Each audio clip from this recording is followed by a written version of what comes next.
What's going on, guys? Welcome to Rants Red Talk, where we discuss the topics that you send over from Twitter. But before we go into your topics, let's talk about Tony Marshall signs again. New deal for the guy, and I'm buzzing. Couldn't be happier. He's one of my favourite players, as you lot already know, Martial FC. I know a few of you were on to me after I left him out of the list of crucial players in this Oli system. And the reason why I did that is because he was injured. He wasn't available, so it slipped my mind. Emotional times after a game, bruv. And you know when your head's just not in the right place. But that front three of Jesse, Martial and Rashford is our strongest front three. I think we can all agree on that. It's interesting. Not only did he sign a new deal, he looks happy, he's smiling. As I said, under the bus driver snoring, you would have never seen a picture like that. Oli and Tony, hand in hand, big smiles, and he's come out and he said that he's glad to be at the best club in the world. He looks forward to the future. And it's interesting, Oli said some very, very, very interesting things about Tony, which I fully agree on. Not only has Oli shown me that he's a good manager, but what we needed was a coach the whole time. Like, we got a very young squad. These guys are inexperienced. They're still learning. They need a coach. They need someone that's going to put their arm around them, someone that's going to improve and develop them. And what he said about Martial, which I've always been saying, is he don't score enough shit goals. He doesn't, bruv. How many tap-ins have you seen Anthony Martial score? The guy's scoring worldies, bruv. R1 circle, whip, top corner, bottom corner, you name it. But out of all of his goals, like, how many times you see him just run onto a through ball and just slot it home or score a tap-in in the 6-yard box? It very rarely happens. He's a player that likes to come short, get it to feet, stand players up, beat them, shift the ball half a yard and score beautiful goals. But he needs to score more shit goals. And the same with Marcus Rashford. With Rashi, like, I think them two, when people said, oh, they're too similar, they can't play together, the other guy said that, and it was one or the other at one point. These guys are nothing alike. Rashford likes to run a lot. He likes the ball into space. He pressurizes defenders. Martial is the opposite. He likes the ball to feet because he likes loads of touches of the ball. He likes to stand players up, beat them, and give them goals and all of these things. If he played a bit more similar to Marcus, instead of coming to the ball all the time, try and get in behind. All he was saying, he needs to get in behind more. He needs to be making them runs in behind and just trying to sniff out chances. That could add an extra 5 to 8 goals a season for him, maybe more than that. Maybe more than that. If he just worked on getting in behind and not always coming to feet. Yes, he is a brilliant footballer. And in terms of players in the league that you wouldn't want running at you with the ball, he's got to be in the top 3. His close control and his pace, his pace and ability to beat people with the ball at speed is unrivaled in the Premier League when I look at these players. Like, in terms of pace, because Eden Hazard's got amazing close control and that, but he don't have the pace of Martial. Like, but they dribble in a similar way. Small touches, do you know what I mean? Little touches either side, little feints here and there. Sometimes Martial doesn't even touch the ball. He's just dribbling, drops the shoulder, and he's gone. Do you know what I mean? And a lot of players don't have that. So, I think if he works on getting in behind more, he's going to score more goals and he's got a bright future. Okay. Now let's get to your tweets, guys. We've had a few, and especially off the back of that draw against Burnley. And I also tweeted this, and I would like to reiterate that a lot's changed in the last week. A lot's changed in the last week, man. If we'd have got that draw under the last guy from 2-0 down, we would have been relieved. We would have said, you know what, we've dug it out. But I was genuinely seething, after drawing that game, because I'm like, I know we're better than these, man. This should have been an easy win. We shouldn't have made all these changes. Like, the players should have done better, X, Y, Z. That shows, you see how our expectations have risen in such a short space of time. And that tells you, that Snoreen just wasn't the guy for us, bruv. Like, he's supposed to be an elite manager, won all these things and that. And Ollie's come in and turned it around so quickly. So what does that say, bruv? Like, I think the reason why I didn't love the other guy, and a lot of people didn't, is because he's not a Manchester United manager. Ollie's a Manchester United manager. He gets us, he gets it. Do you know what I mean? And that's why we're looking statistically, in the last 9 games, Ollie's got the best statistics in the whole league, bruv. conceded the least amount of goals, scored the most amount of goals. We've only been behind in 1 game out of the 9. Like, the list goes on. He's doing bits. He's closed such a gap, and still we were disappointed. And that shows we're going in the right direction. And the same goes for Martial's new deal and Fellaini out. It shows we're going in the right direction. Everyone that was complaining that we didn't make signings, look at it this way, yeah? This time last year, the other guy was trying to get flipping Fellaini to sign a deal while he was injured. Fellaini got a brand new deal, and now we've got him out the door and we've got Martial signed up. He was trying to get Martial out and bring in fucking Willian. And the year before, he wanted Martial out to bring in Perisic. So there's a lot of signs and a lot of reasons to be optimistic and excited. Very excited, because finally we're going in the right direction. It's not going to be a quick fix, but we'll secure top 4 this season. And next season we will challenge for the league. Remember I said that. All right. First of all, we have Ibis Flex. And it says, what has Jones done to have more game time than Bailly? Do you know what they might be thinking? Brother, I have no fucking idea. And you know what it is? I did say that the one thing that might make me lean more towards Pochettino than Ole Solskjaer, yeah, was that he ain't got no allegiances to none of these players. I feel like Michael Carrick and Mick Phelan are too close to players like Phil Jones. Carrick's been in the dressing room with Phil Jones. Mick Phelan was there when Ferguson brought him in, and the whole English thing, do you know what I mean? Like, that's the only thing that's keeping him in this side. I don't get it. Phil Jones is a fucking liability. We see it time and time again. He's nicking a fucking living. He's a criminal, bruv. Like, he is actually a criminal. It's a shambles. Like, how is this guy at the biggest club in England? How?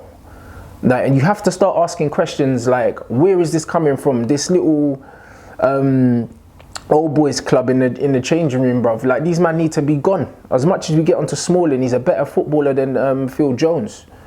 Do you know what I mean? Like, Phil Jones killed Pereira in that game with that pass, and then he got spun as well. Like, even after Pereira lost the ball, Phil Jones could have done better. Like, he didn't even really make a challenge. Like, you're not getting past Eric Bailly with that ease. It's not happening.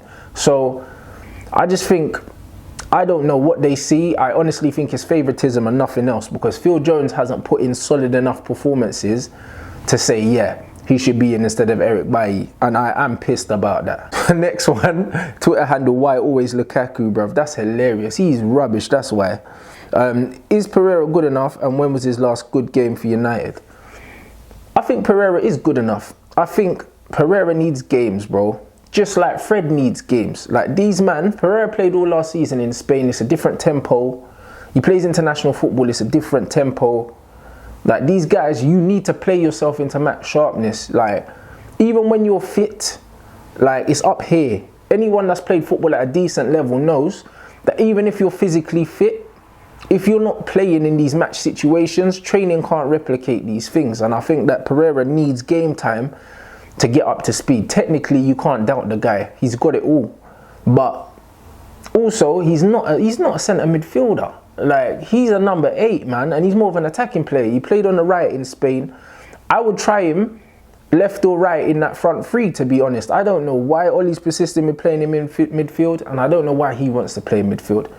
I don't know if he thinks that that will be his easiest way into the team, because that's not his position. He's an attacking player. He's got a good shot on him, and he's got a brilliant cross on him as well. So, in all honesty, like, Pereira's a good player, and to say when was his last good game for Manchester United, he's hardly played. So, I think that's extremely unfair. You guys, let me know as well. What's your thoughts on Phil Jones and Andreas Pereira? Like, make sure you keep the comments coming. All right, we've got another one that says SMOOWV Gaming. Okay. Why is Bailly not in the squad after he pocketed Charlie, Austin and Vardy at the Emirates? Bro, I think Bailly must have been injured.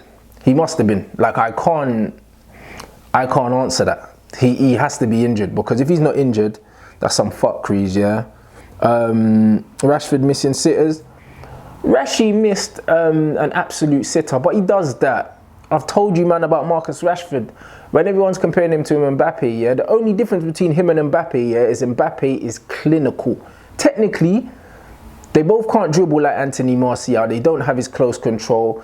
they don't have that. They're very quick players. They like to push the ball ahead of them, run, use their pace. The only difference is when Mbappe gets that one-on-one, it's curtains. He's ice cold. Whereas Marcus, when Marcus has time to think, he's terrible. I've always said it, he's an instinctive footballer. And that's not a criticism, because finishers are born, you know what I mean? You can't make these kind of finishers. Like, there's certain men that are just never, they're gonna score goals, but they're not clinical. Like, a Michael Owen was clinical in his heyday. Like, when Thierry Henry was through in goal, bruv, like, you could have just gone and put the kettle on. You knew he was scoring, innit? Like, Rashford's never gonna be clinical like that, but he will improve his finishing as he gets more time in first team football. But I do agree that he does miss a lot of sitters, and I just don't get onto him as much as I used to, because I'm seeing the improvement in his game. So now I'm giving him the benefit of the doubt. Like, I'm seeing him get better. He's still going to miss that. Marcus Rashford's always going to frustrate you, bruv. He's always going to frustrate you. But what he will do is he'll give you 100%. You'll keep running. You'll keep making these chances. And he might need 3 chances to score a goal. But as long as we're creating chances, I'd rather Rashford in that team than Lukaku. If Ollie's going to be here for the next 5 to 9 years, surely these next few months are him trying to figure out his players. That's Mr. I Like United. Bro, nobody said that Ollie's going to be here for the next 5 to 9 years. However, if he continues to have results and to play the football that he's playing now, I expect him to be a long-term successor. I expect them to give him time. And you're right.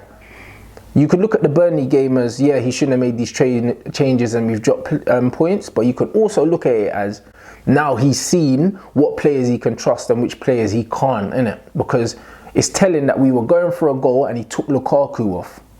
So that tells you that Ollie ain't really impressed with him like that. Because he's like, yo, we need to win this game and I don't need you on the pitch to win it. So that means, it's good because it means we weren't doing the hoofball thing and trying to get it into the area and trying to get him to score a header. But it also shows that with the quick interchange in football that he discussed as well in his presser when he spoke about Rashford and Martial and them both wanting to play in the 9 and how they can alternate, Lukaku doesn't fit into that. So I don't think he has a long-term future at the club. So with that all in mind, I do think he's trying to figure out who he can trust, who he can't trust, who can do a job here, who can do a job where. And I do think there's going to be a lot of movement in the summer, guys.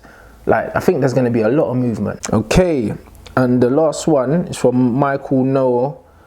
Andreas should play in the front 3 instead of Mata. I feel like we can get more out of him with his crossing abilities and passing. I've already touched on that and I 100% agree, bro. I think Andreas is very creative. He's very attacking minded and he's technically sound. I think he'll do a much better job on that right wing than Juan Mata. Like, really, I love Juan Mata, but he's got no pace, bruv. Do you know what I mean? Like, it's mad. It is so mad. Like, literally, I could run faster on my knees. Like, it's embarrassing. I don't understand. Like, he's a fully formed adult, like, and man's mad slow, bruv. Like, I don't get it. So, I agree with the Andreas Pereira thing. And Fred should be backing up Herrera, not Andreas. I agree with that too. Like, Fred is Champions League proven, highest level World Cup squad Brazil. Like, the reason why he's not playing, I don't understand. I know Ollie said that he needs to adapt to English football. I 100% agree, but so does Pereira, really, because man's been out on loan abroad, and even the football he was playing, he was too good for his age group, but the gap between the reserves or under 21s and the first team is huge. So with that in mind, like, I think that Fred needs to be given a chance. And I think later on in the season, Ollie will give it to him. One thing Ollie stated is that man are always going to get a chance. So, bruv, in Ollie we trust, bro. Like, in Ollie we fucking trust. Like, I was fuming after the Burnley game. But you know what? Ollie's the man. Alright, guys, make sure you leave your comments on all the topics touched so far. And we got Leicester this weekend. So, man's just going to touch on that quickly. Leicester away. I honestly think this is going to be an easier game than the Burnley game. I do. We're away from home. Leicester have to come out and play football, innit? Like, Leicester took some points of Liverpool the other day at Anfield. I was going to say one field, blood. You know what I'm saying? We own that still. But it's mad, really, because away from home, teams will play their game, innit? Especially a bigger team like Leicester. Like, Leicester are a good team. Let's not ever get it twisted. They're a good team. But if they came to Old Trafford and they could try and hit us on the break with the pace of Vardy and that, I'd be a bit more concerned about them. But I think at home, the fans expect them to play football. I think they will. I don't think they're going to sit out. They're a positive team. Sit back even. And with that, I think our pace on the break will be able to exploit these men. I really do. I think he'll go back to the front three of Jesse, Marcus and Martial. As long as Martial's fit. He said that Martial's doing some work with the physio. If not, I expect to see Jesse in the false nine, Lukaku on the right, and Marcus on the left. But either way, I expect a pacey counter-attacking team, and I expect us to win that game. And Arsenal are playing City as well this weekend, so if City turn them man over and we slap Leicester, then we could leapfrog Arsenal. Chelsea are playing Huddersfield. I expect them to win, so I think we're going to have to wait a few more weeks before we get into that top four, but it's on. Alright guys, and that was your Rants Red Talk. Make sure you leave your comments. Let me know your match predictions for the Leicester. How you feeling about that game? Do you think that we're going to be able to shake off the Burnley result and it just be business as usual? Or do you think there's going to be a hangover? Also, make sure you leave your comments about the other topics we've touched. It's been emotional as usual, guys. Appreciate the comments, appreciate the interaction. Keep it coming, and I'll catch you, man, in a bit.